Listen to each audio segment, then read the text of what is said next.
जय श्री कृष्णा, जय श्री श्याम। भक्ति ज्ञान गंगा के प्रिय दर्शकों, एक बार फिर से स्वागत है आपका आपके ही चैनल भक्ति ज्ञान गंगा में। आज हम आपको अपने वेद पुराण में वर्णित एक बहुत ही अच्छे प्रसंग से अवगत कराएंगे। कथा अगर अच्छी लगे तो मेरे चैनल को प्लीज़ लाइक शेयर करिए, सब्सक्राइब एंड कमेंट करना ना भूलिए। तो चलिए चलते हैं कथा की तरफ।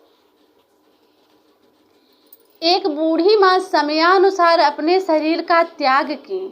शरीर का त्याग करने के बाद उनको लेने के लिए यमराज स्वयं आए। यमराज बोले कि हे माँ, आपके कर्म इतने अच्छे हैं कि मैं खुद आपको लेने के लिए आया हूँ और आपको स्वर्ग लोक में लेकर के चलूँगा, आप मेरे साथ चलिए।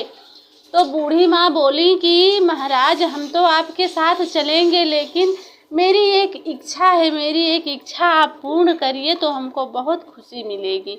यमराज बोले कि माँ, आपने अपने जीवन काल में इतने अच्छे अच्छे कार्य किए हैं, धर्म किए हैं, पुण्य किए हैं कि हम आपको मना नहीं कर सकते, चलिए आप अपनी इच्छा बताइए। तो बूढ़ी माँ बोली कि भगवान, सुना है कि नरक लोक में जीव बहुत ही यातना भोगते हैं, बहुत ही कष्ट पाते हैं, इसीलिए हम एक बार नरक लोक भी देखना चाहते हैं। तो यमराज बोले कि माँ ठीक है, हम आपको लेके चलेंगे। अब आप बताइए कि आपको पहले स्वर्ग लोक चलना है या नरक लोक चलना है। तो बूढ़ी माँ ने कहा कि भगवान, मुझे तो पहले नरक लोक ही चलना है, वहाँ के सभी जीव को देखना है कि नरक लोक के सारे जीव कैसे हैं।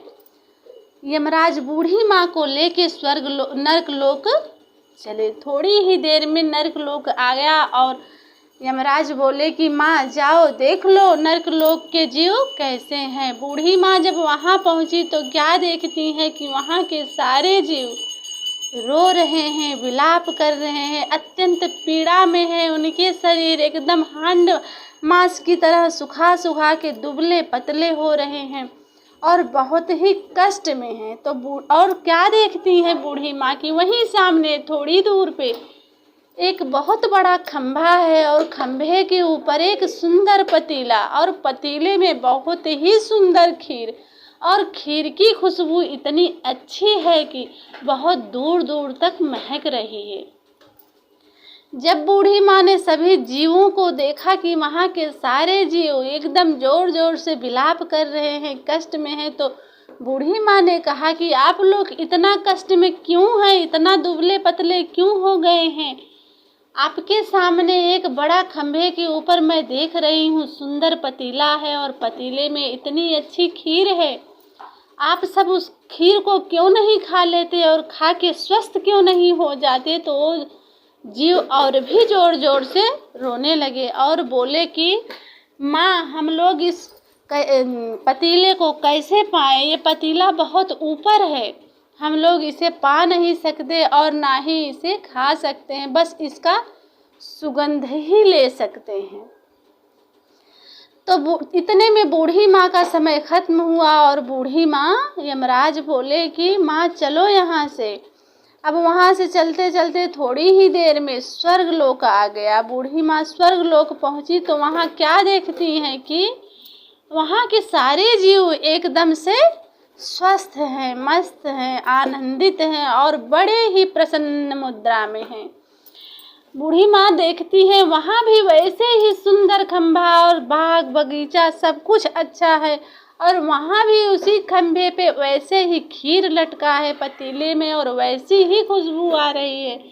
तो बूढ़ी माँ ने सभी जीवों से पूछा कि आप लोग इतने स्वस्थ हैं, मस्त हैं, खुश हैं, लेकिन वो पतीला तो बहुत दूर है जिसमें खीर रखा है, आप लोग उस खीर को कैसे खाते होंगे। तो वहाँ के जीव बोले कि हे माँ, हम लोग यहाँ के खीर जो ये पतीले में रखा है, यहाँ बगीचा है, उसी बगीचे में से खंभा पेड़, एक बड़ा पेड़ तोड़ के और उसका खंभा बना लिए, सीढ़ी बना लिए, उसी सीढ़ी पे हम लोग चढ़ के और खीर खा लेते हैं और फिर नीचे उतर जाते हैं। हम लोग मेहनत करते हैं और मेहनत करके खीर खाते हैं और सुख से रहते हैं, आनंद से रहते हैं।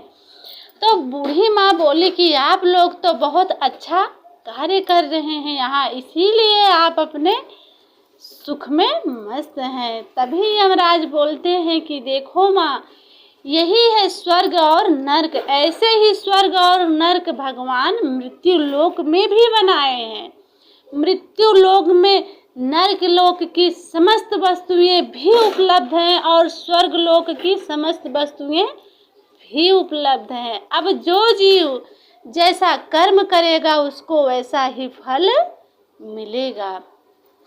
नर्क लोक के सभी जीव कार्य नहीं करते, कर्म नहीं करते। पतीला तो रखा है लेकिन उसे लेके खाना नहीं चाहते हैं। वो सोचते हैं कि भगवान स्वयं मेरे मुंह में लाके डाल दें और आलसी बन गए हैं, इसीलिए दुख झेल रहे हैं, पीड़ा झेल रहे हैं, यातनाएं झेल रहे हैं। और स्वर्गलोक के सारे जीव कर्म कर रहे हैं, कर्मवान हैं, कर्मनिष्ठ हैं, अपना कार्य स्वयं कर रहे हैं, मेहनत से चढ़ के ऊपर जाके और सुंदर खीर खा रहे हैं, इसीलिए स्वस्थ हैं, मस्त हैं। तो इस कथा से हमें क्या सीख मिल रही है कि जीवन में जितने अच्छे कार्य हम करेंगे, जितने अच्छे से रहेंगे, मेहनत करेंगे, उतना ही हमें फल मिलेगा। क्योंकि स्वर्ग और नर्क दोनों ही हम अपने आप से ही बनाएंगे। अगर अच्छे कर्म करेंगे तो हम स्वर्ग का भोग करेंगे और बुरे कर्म करेंगे तो नर्क का भोग करेंगे। आज इसी कथा पे हम विराम करते हैं। अगली वीडियो में फिर एक सुंदर कथा के साथ आपसे बातचीत करेंगे। तब तक के लिए जय श्री कृष्णा, जय श्री श्याम।